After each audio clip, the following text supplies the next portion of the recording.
I'm Noah. I'm one of the founders of Cactus. And Cactus is a new type of design studio. We're an integrated studio that was founded to bring together the traditionally siloed practices of physical architecture, digital technology, and brand strategy and innovation strategy. And the reason that we built this company the way we did and combined those things is because we as a company believe in a future, a near future, where digital interaction in general leaves the confines of your mobile phones and your PCs that you're hunched over and enters the architectural world, human scale world. And we want to design and build that world. And obviously the Infocom audience, I'm sure I'm preaching to the choir about that. I'm excited to meet and co-present with Healy and learn from you. Known each other for all of a few 45 minutes. So my name's Healy Cipher. I'm the CEO of a company called Zyvello. My background is I used to be the head of retail innovation for eBay. That happened because I was serving as a chief of staff for the CTO. We were pitching e-commerce solutions for retailers all over the world. And we realized we didn't have a lot to say about in-store technology. So we created this new division. You can kind of see some examples here, all about bringing interactive, the best of online thinking, into the physical world. Brands like Nordstrom, Rebecca Minkoff in Soho, if you've been to it, Simon Malls. I left eBay to start a company called Oak. We raised a little over $4 million, and we did things like this. This was for Ralph Lauren. It was an interactive mirror. When you walked into the fitting room, the mirror itself came alive. You used an RFID antenna to see all the stuff you brought in, and then you could do things like request other sizes and cuts, change the lighting, some great stuff. We ultimately sold to a company called Zyvello, where I'm now the CEO, and we are known for doing interactive kiosks, which is about as exciting as it sounds. But we actually designed and implemented the McDonald's kiosk program all over the country, have brands like Burger King and Wendy's. Anytime you use an interactive kiosk, there's a good chance it is us behind it. Awesome. So we thought we'd start with a bit of what's happening in retail. Retail in the mid-century 1950s had a pretty specific playbook they were subscribing to. Put down a bunch of stores, great prices, big selection. And that was it, proximity, selection, and price. And that's actually been changing. That playbook isn't working anymore for retail. Today, it's about experience, it's about service, and it's about speed. So we're finding that retail is in a place of fundamental change, and a lot of that's because consumer expectation is changing a lot. Here's millennials. Look at these assholes. They don't know what they want. They're confused. Who here woke up this morning with their phone as their alarm? Yeah, right, we all do it. Phone usage starts in the morning, it goes through the afternoon. After lunch, you're a little bored, you want to kind of use your phone. Tablet usage goes up in the kind of later evening. Another poll, no, just kidding. I think all this slide actually says is that 25% of people are liars. Let's all be honest about this. But what's not talked about as much is when it comes to millennials, which is a pretty big portion of wallet, almost a third of them, the only way they get access to the internet is on their smartphone. And today, 26% of internet users in the US have smart speakers in their phones. And here's, by the way, I think the coolest stat, but definitely the coolest animation. Every single second we've been up here talking, there have been 5 times more smartphones sold than babies born. It's crazy. So you roll this up, and everyone has a ton of devices all over. So with all of that information, the question that we wanted to pose to you all is, who has a guess of what percentage of current 2019 numbers, what percentage of retail in the US is done online versus offline? Just come up with a number in your head. Here's the actual number. Currently, 2019, 90% of retail sales still happen offline in store. Only 10% happen online. And so there's this interesting thing happening where we're all hearing about the retail apocalypse, but the numbers are actually really compelling when you look at them. So what we see is that when customers use digital devices, any kind of digital interaction, phone, PC, tablet, whatever, pre-store visit, there is a lift in conversion and a lift in the overall basket or purchase amount. But when there is a pre-visit digital experience and an in-store digital experience. The numbers are really compelling. There is a 40%, that's the bottom right of the slide, 40% lift in basket, and the conversion is up to 86% from 61 with no digital experiences. So we are psyched about that. Pretty crazy. That's, the companies that we founded have a lot to say about this this future. We believe in a world that's multi-channel. And so what about the retail apocalypse that we've all read extensively about? Where did this idea come from and where is it going? And the truth is that we feel that retail is not dying. What's dying is boring retail. What's dying is retail that's only retail. And what's happening is big boxes like Costco and Home Depot are actually investing in their digital experiences in store, their digital experiences out of store, and actually in their stores, just being more fun, interesting places regardless of digital. So experience is everything. And then we also see online retailers like Allbirds, Warby Parker, Bonobos, Casper, which I'm about to talk about from personal experience, are actually leaving digital only and entering the physical brick and mortar world. So single channel commerce is dying. What I call boring channel commerce is boring dying. retail is dying. Yeah, you think about it, right? It's like, some offline brands that are dead, like Borders, Circuit City, like, okay, we kind of saw it coming. But some of the online brands that we were really pumped about, Fab.com, One Kings Lane, where are they? Like, it's not just online or offline. It's got to be a blend. Otherwise, you're not going to win. Single channel. Yeah. Cool. So now we'll talk a bit about brand experience. This is the word. It's a buzzword. I'm sure this year everyone will hear this hundreds of times at this conference. How do you create experiences for your customers?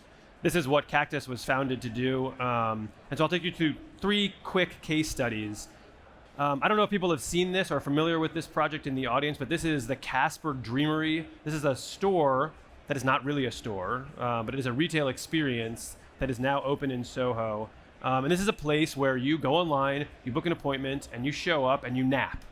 And you get really cool beverages, PJs, socks. You sleep on these beautiful Casper sheets and on these beautiful Casper mattresses. But the retail, the actual things, products for sale are really not the point. So the interesting brand strategy story behind this experience is this. We worked with Casper. They have an incredibly strong brand identity. They're all about disruption and this very digital native brand. They believe in zing and humor.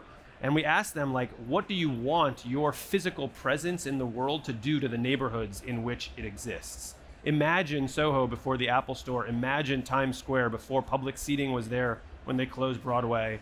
Imagine any neighborhood in America before there was Starbucks. Before Starbucks? Before Starbucks. What were those like? They were really different. So we wanted, when we opened Casper stores, to shift the center of gravity of the neighborhood. We picked Soho, the busiest neighborhood in the busiest city in America, and we let them sleep. We let people sleep. It's a totally different, totally new kind of thing.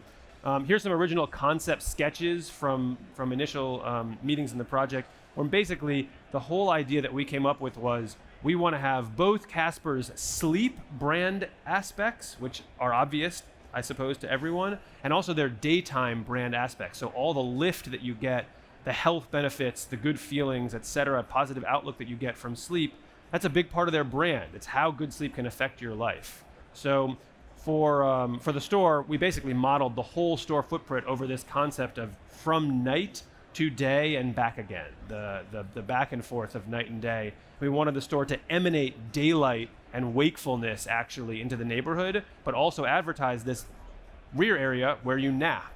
So here's looking from the nap or night area back into the day. Here's the day space. And here are the pods that you booked for the Casper Dreamery. The next example I want to give is another one that's really it's retail, but it's not retail, right? So we know in a world where Nike sells training experiences and places like Soho sell lots of merchandise, this idea of is it an experience or is it a retail store is completely blurring. So this is a gym project. The concept is a climbing gym. If anybody knows VersaClimber machines, it's essentially like SoulCycle, but you use these upright climbing machines. That looks insane, by the way. It's insanely hard. Everyone should try it. 0%. It's very fun. And so we built this brand from scratch with Rise Nation. We wanted the brand to be something that was really edgy, had a lot of attitude. It mirrors the founder, who's this really famous trainer. We built a lot of brand equity into this business, developed a whole slew of merch, an incredible online experience, and then we really focused in on the architecture. So what is the physical manifestation of this edgy, scientific training brand that we wanted to launch into the world? And this is a sort of work in progress slide of the real piece de resistance, if you want to say, which is this interactive ceiling. So when you're in this group training facility, what you get is a ceiling. Everybody's looking up, remember, because it's a climbing gym. Everybody's looking up at this ceiling that is changing drastically over the course of the class, based on what the trainer says, based on the music that's playing, and also based on your own personal output in the space. The ceiling above your head will change. So that was the second case study. And then the third case study, which I'll go through pretty quickly, is for the Samsung retail store. This is their flagship store in the meatpacking district. And this is basically at a time, a couple of years ago, when Samsung was really focused as a brand on pushing forward into social media. They wanted to associate their brand with social media. And we built this infinity tunnel we called Social Galaxy, really focused on the experience. You go in, you sign up, and you enter in your Instagram handle. And what's produced for you is this incredible immersive environment, 360 degrees, that is all based on your own social content. And we got incredible metrics on this. Virtually every single person that went through would post on their own social media pictures of themselves inside. This picked up, and obviously for people like Kim K, the more you like social media, the more you wanted to go to this space and see this experience. LeBron's head is like right at the ceiling. He had to duck to get in. That's amazing. So anyway, this is retail, but honestly, there are no products for sale anywhere near this experience. All the products were upstairs. And yes, it's built out of Samsung branded screens, but the point was, this is a brand billboard. This is advertising in the purest sense. This is letting Samsung stand for something. So one of the things that we do as kind of digital technology companies is we try to make intelligent bets. So where does AV actually play a role in retail stores? And so the way that we think about it is actually the same as the kind of customer funnel in e-commerce. Anyone familiar with this? Kind of, yeah, okay. I'll take that as an overwhelming yes. So in the same way online, you think about how many people go from a landing page to a product page to cart to checkout. And we do this at eBay all the time. You try to figure out what are the drop-offs every point of that journey. And so, for example, one of the things we found at eBay was that if the page didn't load within 5 seconds, a lot of the traffic would just leave. And so we did progressive rendering to make the page load a little faster or make it seem like it did, so we didn't lose all that traffic. Well, physical stores are actually identical to that. If someone walks into a store, they're probably doing one of two things. Either one, they know what they want, so they're searching for it, or two, they're looking for inspiration. Browse. Search versus browse. Sounds like a landing page. As I see all these products on the shelves, on the mannequins, on the floor, that's like product pages. They're gathering information, determining if they want to take that product and try it on or put it into their cart. Fitting room can be a lot like a cart, and then cash wrap is cash wrap. And all these numbers are really crazy here. And so if you think about that, you have an added complication that customers today don't want to be sold to. This is very true. In fact, for a lot of like normal stuff you'd imagine to happen in a retail place, looking up the item price, finding inventory, getting information, most customers would rather use something interactive or their mobile device. And in fact, 1 out of 2 customers believe they know more about the products on the floor than the associates do, which maybe true. Feels true. Feels true to me very may they often. rest in peace. Yes. They were paying less than McDonald's employees. So they're covering 20,000 SKUs. They may not really know that much about it. Yeah. And so a lot of retailers made a bet, and this bet was right around 2010. I'm going to build an amazing mobile app, and this is going to talk to all my customers, and I'm going to connect digitally. And then they ran into this pesky little stat. 0. 0 is the amount of new mobile applications the average consumer downloads a month. Donut. They have all the apps they want. They're not going to download your app. We talk to CIOs all the time from big brands who say, you know what, yeah, we got a great store, but people aren't going to download our app. It's award-winning, but they don't care. On average, less than 2% of an average customer base will download your app. And so what we're seeing now is stores adopting these experiences where the store is coming alive around you. Interactive is a great example. Adidas actually kicked this off, I want to say 6 years ago. Put these crazy interactive screens in where any product on the screen, no kind of commerce part of it, saw twice the sales, had a halo effect, so anything within 6 feet saw a 20% lift in sales. Just weird stats. We're seeing smart stores. Anyone been to the Amazon Go stores? Yeah? So the way it works is you walk in, you sign into the store, it lets you into a till, and then as you grab stuff off the shelf, cameras overhead just put that into a virtual cart, and all you do to pay is you just leave. And as you walk out, you're just charged for everything you grabbed off of the shelf. So what we see, and this is our kind of viewpoint as a kiosk company, focusing on digital interactive across tens of thousands of stores, are some really compelling stats. So one thing you'd probably be challenged to believe in QSR, which stands for quick service restaurants, if someone orders from a kiosk versus talking to someone, on average, they're spending 20 to 30% more. 20 to 30% more. And sometimes, for some reason in Texas, 40 to 60% more. And if you think about it, it makes sense. It's a psychology, you know? You don't feel bad about supersizing it because no one's going to hear you say it. You don't feel bad taking your time exploring stuff. You don't feel the pressure of the line behind you. You can just order at your leisure. And payback is, on average, we're seeing 12 to 16 weeks for this digital investment in stores. And you can also treat your stores like software now. So we did this thing that I still think is so funny. We were talking about this before, Noah, where as the customer would order their food, at the ending, we'd say, hey, congrats. You've also just ordered a cookie. We're going to put this in your order. And if you don't want it, let us know. But otherwise, you're about to buy a cookie. Everyone bought the cookie to the point where the franchisee actually called us. They're like, hey, can you guys turn that feature off? Because we actually can't make enough cookies. So there's a lot of interesting things. I love this story because I love the idea of being able to use physical space and watch physical interaction and A/B test. Absolutely. Do people actually want cookies? Do people actually want salads? You can actually do all of these things that you can only previously do in software now in physical retail spaces. Absolutely. So, super cool. Which is where we believe this is headed. So what's next? Where does all this go? How does this affect your lives? We believe that stores now are going to be a blend of a very tech-enabled environment where you have a bunch of consumer-facing experiences. And the thesis is it's not just going to be a bunch of screens in your face. It's going to be beautifully built into the authentic materials of the store. The store will just come alive around you through all the points of the journey, but it's going to be aided by an intelligence layer that's being smart behind the scenes, that's thinking about your inventory levels, that's encouraging your associates to take certain actions at certain times based on data, that even is listening to things like weather events. So if you're in the store and all of a sudden it starts raining, well, wouldn't it make sense if perhaps the digital signage started to show you sell umbrellas and boots? Or if it gets really hot, shows that you sell shorts, super short shorts probably, and sunglasses. Should we talk about Hotel of the Future? Yeah. Me?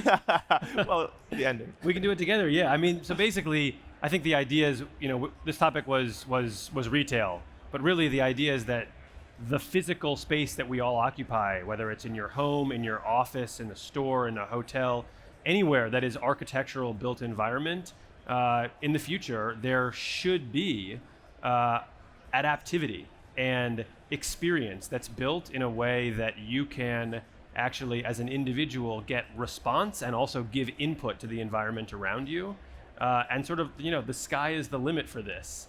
To think about retail as a siloed thing, there's only one thing that happens in one kind of store, that is completely dead. And the future, retail will blend seamlessly into all types of physical environments, just as digital and physical space will begin to converge. And that's what I'm speaking for you, but I think both of us are most excited about. Absolutely. Yeah. Our thesis is that updating stores will become as easy as updating websites. When you start to realize all the implications of that, that's a really exciting feature. Yeah. Great. Awesome. Cool. Well, everybody, thank you so much. Everyone. We appreciate it.